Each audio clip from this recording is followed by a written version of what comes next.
Hi guys, welcome to விஷோ info. வாழைப்பூ உசிலி எப்படி செய்கிறதுன்னு பார்க்கலாங்க. வீடியோக்குள்ளே போகிறதுக்கு முன்னாடி நீங்கள் இன்னும் நம்ம சேனலை சப்ஸ்கிரைப் பண்ணலாம், சப்ஸ்கிரைப் பண்ணுங்கள். அப்படியே பக்கத்தில் இருக்கிற பெல் ஐக்கானை கிளிக் பண்ணுங்கள். அப்போ தான் நான் போஸ்ட் பண்ணுற வீடியோ எல்லாத்தையும் நீங்கள் உடனே பார்க்கலாம். வீடியோக்குள்ளே போகலாங்க.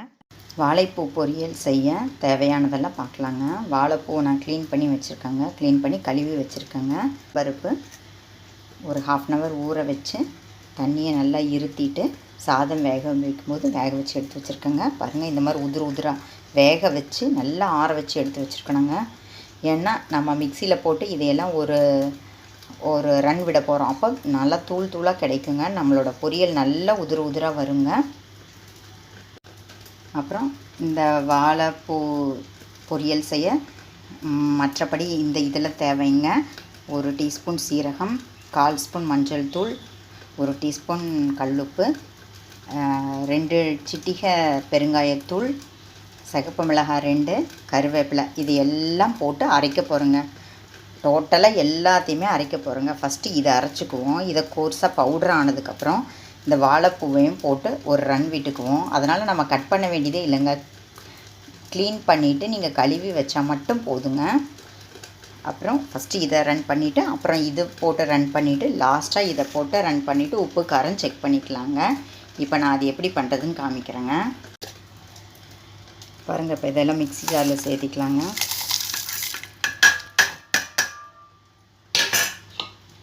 இதை ஒரு ரன் விட்டுட்டு பாருங்கள், இந்தளவுக்கு ரன் ஆனால் போதுங்க. இப்போ நம்ம எடுத்து வச்சுருக்கிற வாழைப்பூவை இதில் சேர்த்து இதையும் இதே மாதிரி ஒரு ரன் விட்டு எடுத்துக்கலாங்க. சுத்தாத மாதிரி தெரிஞ்சால், அதாவது மிக்ஸி நகராத மாதிரி தெரிஞ்சதுன்னா லைட்டாக தண்ணி தெளிச்சுக்கலாங்க. இல்லாட்டி மற்றபடி ட்ரையாகவே போட்டு எடுத்துக்கலாங்க. பாருங்கள், வாழைப்பூ போட்டதே தெரியாத அளவுக்கு இந்த அளவுக்கு நம்ம சூப்பராக அரைச்சிட்டோங்க.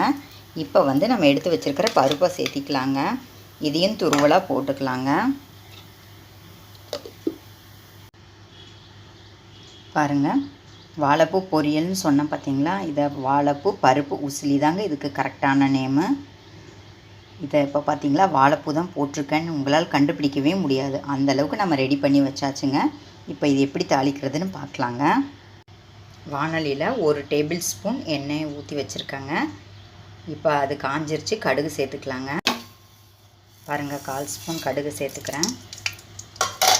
கடுகு வெடித்ததும் பாருங்கள், உளுத்தம்பருப்பு சேர்த்திக்கலாம். இப்போ நம்ம சீரகம், பெருங்காயம் எதுவுமே சேர்த்த வேண்டியது இல்லைங்க. ஏன்னா அரைக்கும் போதே நம்ம சேர்த்திட்டோம். கருவேப்பிலை எல்லாம் சேர்த்திட்டோம். உங்களுக்கு இப்போ விருப்பம் இருந்தாலும் நீங்கள் அந்த பெருங்காயத்தூள், சீரகம், கருவேப்பிலை இப்போ வேணாலும் சேர்த்திக்கலாங்க. நான் ஃபஸ்ட்டே சேர்த்துனதுனால இப்போ அவசியம் இல்லைன்னு விட்டுட்டேங்க. இது லைட்டாக கலர் சேஞ்ச் ஆனதுக்கப்புறம் நம்ம அரைச்சி வச்ச அந்த வாழைப்பூ பருப்பு உசிலியை இதில் சேர்த்திக்கலாங்க. பாருங்கள், கலர் சேஞ்ச் ஆகிடுச்சு. பார்த்தீங்களா, எவ்வளோ உதிராக இருக்குது பார்த்தீங்களா? இந்த மாதிரி இருந்தால் சாப்பிடாதவங்க இருப்பாங்களா? சூப்பராக சாப்பிடுவாங்க. எல்லாருமே விரும்பி சாப்பிடுவாங்க. ஏன்னா இதில் வாழைப்பூ இருக்குதுன்னு நமக்கு மட்டும்தாங்க தெரியும்.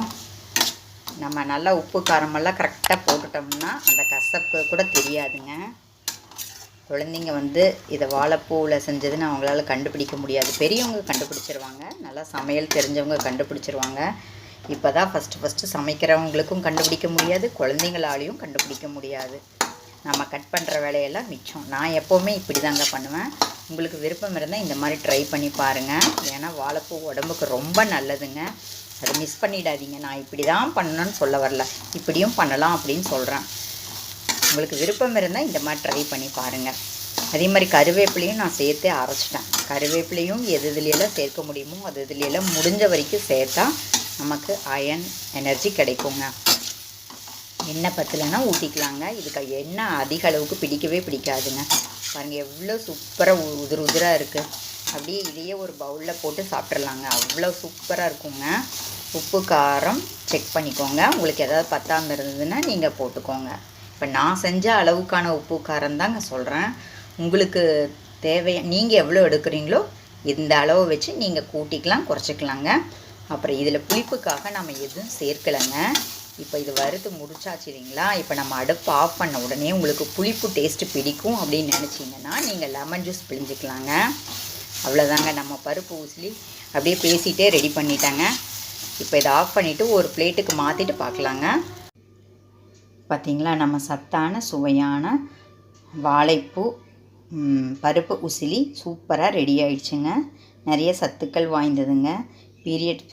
பீரியட்ஸ் ப்ராப்ளம், அதாவது இர்ரெகுலர் ப்ராப்ளம்ஸ் இருக்கிறவங்க இதை வாழைப்பூவை ஏதாவது ஒரு வகையில் சேர்த்துங்க. கடைசியாக ஒரு ஜூஸாவது அடித்து குடிங்க. வாழைப்பூ கண்டிப்பாக சேர்த்துங்க. எல்லாருக்குமே அறுசுவையும் சேரணும். நம்ம மேக்ஸிமம் எல்லோரும் யூஸ் பண்ணுற டேஸ்ட்டு வந்து இனிப்பு, உப்பு, புளிப்பு, காரம் இதை தவறாமல் பண்ணுறோம். கசப்பு, துவர்ப்பு எல்லாம் ஜாஸ்தியாக யூஸ் பண்ணுறது இல்லைங்க. அதில் இதுவும் ஒரு அவசியமான சுவைங்க. அதனால் வாழைப்பூ தவறாமல் யூஸ் பண்ணுங்கள். இது வைஷ்யா ஸ்பெஷலுங்க. என்னங்க எதுக்கெடுத்தாலும் வைஷ்யா ஸ்பெஷல்னு சொல்கிறீங்கன்னு கேட்டிங்கன்னா, நாம் எல்லாருமே செய்கிற விஷயந்தாங்க. அவங்க வந்து பேரை தான் டிஃப்ரெண்ட்டாக சொல்கிறாங்க. நான் ஒவ்வொரு வீடியோ போடும்போதும் அவங்க செய்கிற மெத்தடை சொல்கிறது மட்டும் இல்லாமல் அவங்க இதுக்கு என்ன பேர் வச்சுருக்காங்க அப்படிங்கிறதும் நீங்கள் தெரிஞ்சுக்கலாம் இல்லையா? அதுக்காக நான் அப்படி சொல்கிறேங்க. வைஷ்யாஸ் வந்து இது என்ன சொல்லுவாங்கன்னா, அண்டிப்பூ துவரங்கூரை அப்படின்னு சொல்லுவாங்க. அண்டிப்பூ அப்படின்னா வாழைப்பூங்க, துவரங்கூரை அப்படின்னா பருப்பு உசிலிங்க. வேற ஒன்றும் இல்லைங்க. நாம் செய்கிறதே தான் அவங்களும் செய்கிறாங்க. ட்ரை பண்ணி பாருங்கள், சூப்பராக இருக்குங்க. வாழைப்பூ அப்படின்னாலே நிறைய குழந்தைங்க சாப்பிட மாட்டாங்க. இதில் வாழைப்பூ தான் இருக்குது அப்படிங்கிறது தெரியாது. அதனால் ஈஸியாக அவங்கள சாப்பிட வச்சிடலாம். வாழைப்பூ வடை செய்யலாம், வாழைப்பூ கூட்டு செய்யலாம், குழம்பு செய்யலாம், வாழைப்பூ வடகம் செய்யலாம். நிறைய ரெசிபீஸ் இருக்குங்க. அதெல்லாம் செய்யும்போது வீடியோவாக தர்றேங்க உங்களுக்கு. இப்போ இதை வந்து ஈஸியாக இருக்கிறதுனால ட்ரை பண்ணி பாருங்கள். என்னங்க, இந்த வீடியோ உங்களுக்கு பிடிச்சிருந்தா லைக் பண்ணுங்கள், ஷேர் பண்ணுங்கள், கமெண்ட் பண்ணுங்கள். ஞாபகமாக சப்ஸ்கிரைப் பண்ணுங்கள். ஓகே, பாய்.